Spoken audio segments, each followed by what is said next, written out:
મને પૂછવામાં આવ્યું હતું કે આમ બધી જગ્યાએ એમ આરતી અમે આપીએ છીએ, અહીં તમારા બ્રાહ્મણો આરતી આમ નથી આપવા દેતા, મુકાવી દે છે નીચે. એને મેં ના પાડી છે, આરતી નહીં આપવાની. ભગવાન આરતી આપવાની વસ્તુ નથી, ઉતાર્યા પછી લેવાની વસ્તુ છે. આપણે કોઈ પણ ઉતરેલી વસ્તુ આપણે ભગવાનને ચડાવીએ જ ખરા ક્યારે? ચાલો એક વાત હું તમને પૂછું છું, ઉતારેલી વસ્તુ ક્યારે આપણે પાછી ભગવાનને ચડાવીએ છીએ? બોલો. તો આપણે શું કહીએ છીએ? આરતી ઉતારી, બરાબર છે. અને આરતી ઉતારી હોય, ઉતરેલી દાળ આપણે ખાતા નથી. સવારે દાળ બનાવી અને સાંજે ઉતરી ગઈ હોય ને તો એ ઉતરેલી દાળ પણ આપણે ખાતા નથી. તો ઉતરેલી આરતી પાછી ભગવાનને ચડાવાય પાછી? આમાં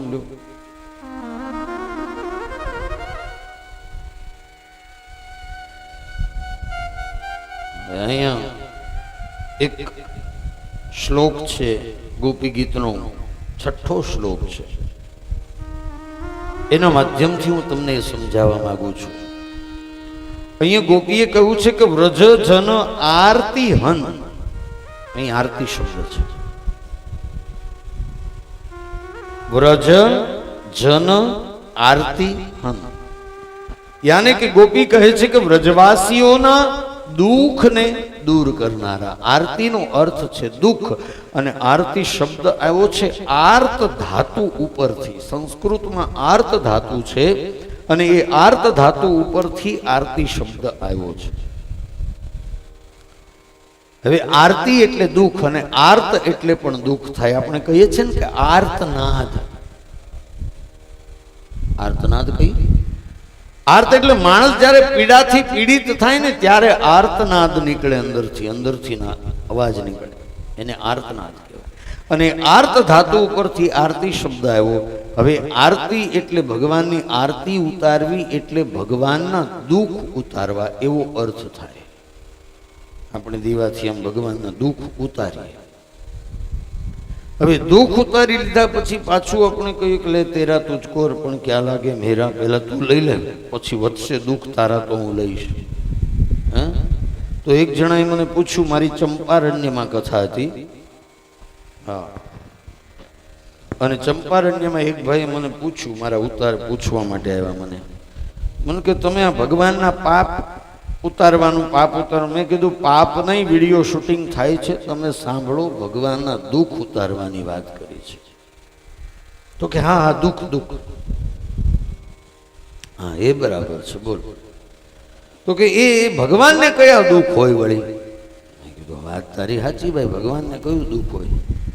હે, થોડી વિસલ આવે છે. હે,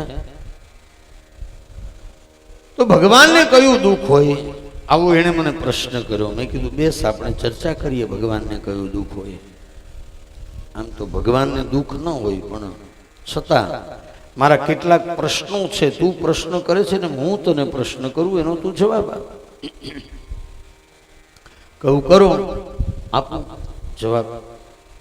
મેં કીધું સૌથી પહેલું હું કૃષ્ણની વાત કરીશ. તો કૃષ્ણની ચર્ચા કરું તો કૃષ્ણનો સૌથી પહેલા તો જેલમાં જન્મ થયો.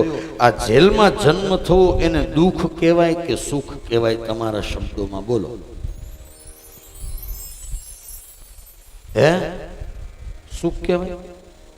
અને જેલમાં જન્મ થવો એટલું જ નહીં, અડધી રાતે વરસતા વરસાદમાં ત્યાંથી ભાગવું પડે, આને તમે સુખ કહેશો કે દુઃખ કહેશો? અને ભાગી અને પોતાના સગા માતા પિતાથી 11 વર્ષ સુધી દૂર રહેવું પડે, આને તમે સુખ કહેશો કે દુઃખ? સાહેબ, આપણો દીકરો પરદેશ ભણવા માટે જતો હોય, વર્ષ માટે કે 2 વર્ષ માટે જતો હોય, તો આપણી આંખમાંથી આંસુ સુકાતા નથી. સાહેબ, શું કરતો હશે મારો દીકરો? ખાતો હશે, પીતો હશે, બરાબર ભણતો હશે કે શું કરતો હશે? તો હવે એ મેચ્યોર છે અને ગયો છે, અને આ તો હજી નાનકડું એવું જન્મેલું તાજું બાળક છે. એનામાં શું મેચ્યોરિટી હોય?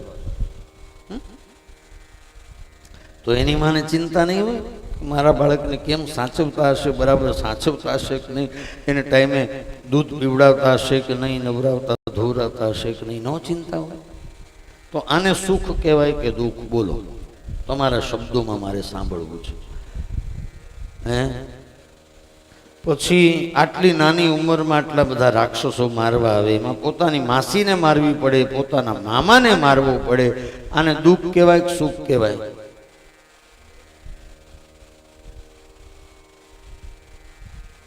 આ બધા દુઃખ છે. અને સૌથી મોટું દુઃખ કૃષ્ણના જીવનનું હું તમને કહું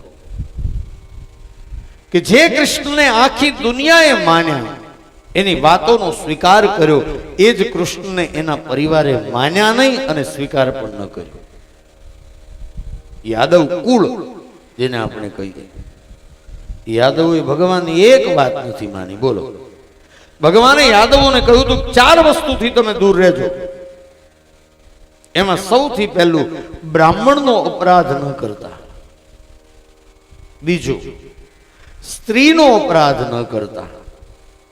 ત્રીજું, જુગાર ન રમતા. અને ચોથું, મદિરાનું પાન ન કરતા. આ 4 વસ્તુથી દૂર રહેશો ને તો દુનિયામાં તમને કોઈ જીતી નહીં શકે. પણ ભગવાને જે 4 વસ્તુની ના પાડી હતી એ જ 4 વસ્તુ યાદવોએ કરી છે. યાદવો જુગાર પણ રમ્યા છે, મદિરાનું પાન પણ કર્યું છે, અને સ્ત્રીનો અપરાધ પણ કર્યો છે. છેલ્લે 11મા સ્કંદમાં આવશે, બ્રાહ્મણોનો અપરાધ પણ યાદવોએ કર્યો છે. તો જે ભગવાને ના પાડી એ બધું જ યાદવોએ કર્યું. તો બધી આખી દુનિયા જેને માનતી હોય અને એનો જ પરિવાર એને ન માને તો સાહેબ આનાથી મોટું બીજું કોઈ દુઃખ હોઈ ન શકે આ દુનિયામાં.